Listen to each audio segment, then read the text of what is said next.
Olá pessoal, sou Daniele Pavim, professora, pós-doutora em Direito e venho aqui tirar as suas dúvidas de família e sucessões que vocês me mandaram lá no Instagram. Hoje é o segundo episódio do Daniele Responde.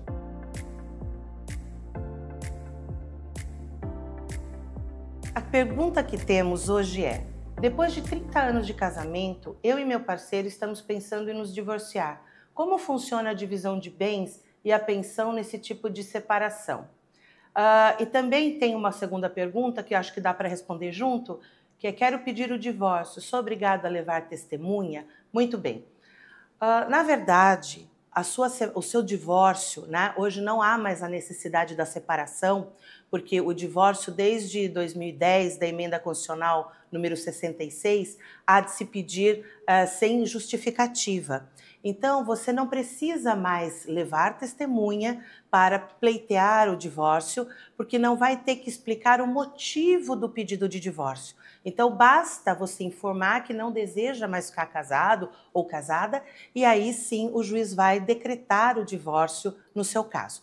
Claro que o divórcio ele tem alguns reflexos. Nada impede que você peça apenas o divórcio, mas é interessante que você já peça também os reflexos que o divórcio tem, como, por exemplo, a partilha de bens.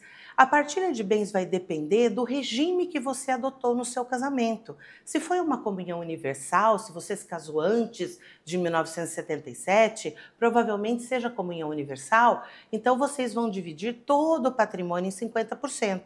Se foi posterior e vocês não fizeram nenhum pacto de separação absoluta, vocês vão ter o regime de comunhão parcial de bens.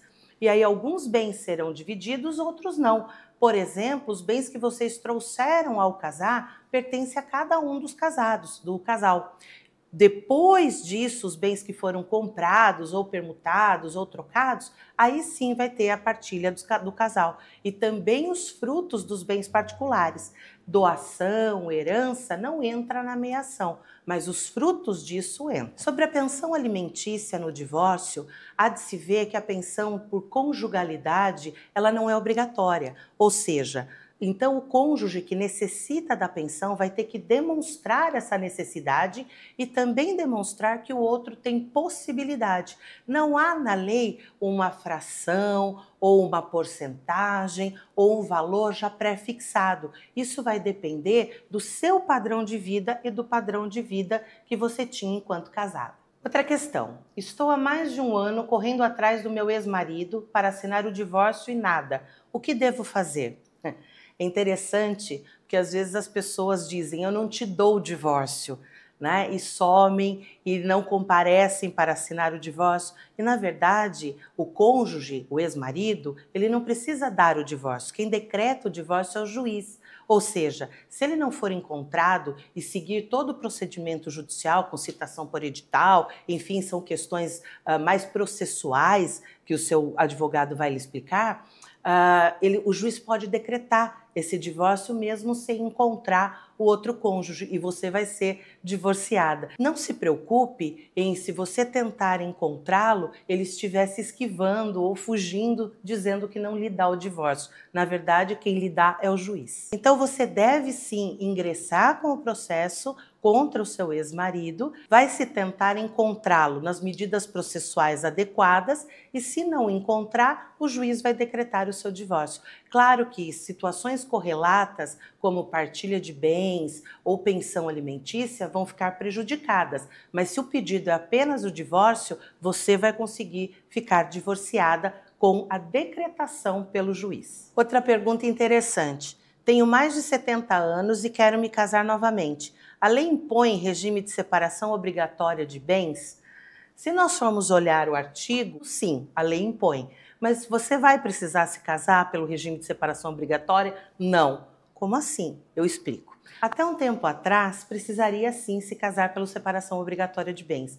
Mas nós tivemos uma decisão do STF informando que os maiores de 70 hoje têm autonomia de vontade, ou seja, podem se casar pelo regime que escolherem. Não há mais essa obrigatoriedade. Porém, se não fizerem pacto antenupcial, ou seja, se não escolherem o regime de bens, aí sim será aplicado o regime de separação obrigatória de bens. Lembrando que a separação obrigatória de bens, ele também não é igual ao regime de separação absoluta de bens, porque neste caso poderá ser aplicada a súmula 377 do STF, que diz que os bens adquiridos posteriormente a título oneroso, ou seja, comprado, permutado ou trocado, pode haver meação entre os cônjuges.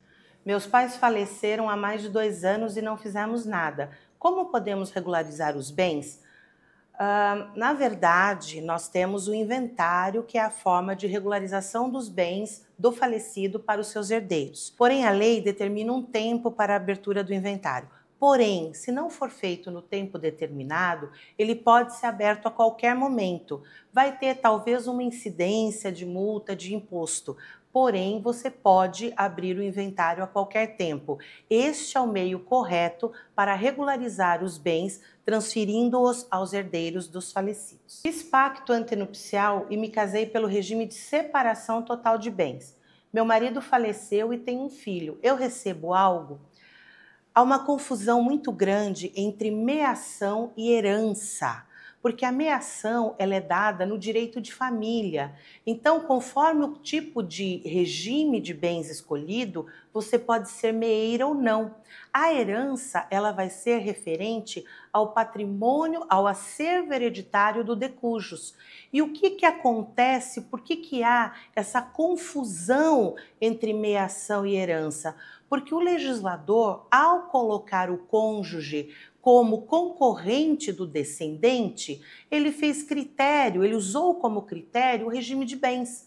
Portanto, se você se casou pelo regime de separação de bens, quando você está em vida, se houver um divórcio, não há meação. Cada um tem o seu patrimônio exclusivo. Porém, no falecimento, vai haver uma participação como herdeiro, lembrando dos bens deixados pelo decujus. Se o seu marido faleceu e tem um filho e você se casou pelo regime de separação de bens convencional, ou seja, com pacto antenupcial, você sim será herdeira concorrendo juntamente com o filho dele. É isso que temos por hoje, acabaram as perguntas e se você tiver alguma pergunta ou estiver passando por algo semelhante, deixa aqui nos comentários. Este foi o episódio do Daniele Responde. Eu sou Daniele Pavim, professora, pós-doutora em Direito e venho aqui para te ajudar nas questões principalmente de família e sucessões. Até mais!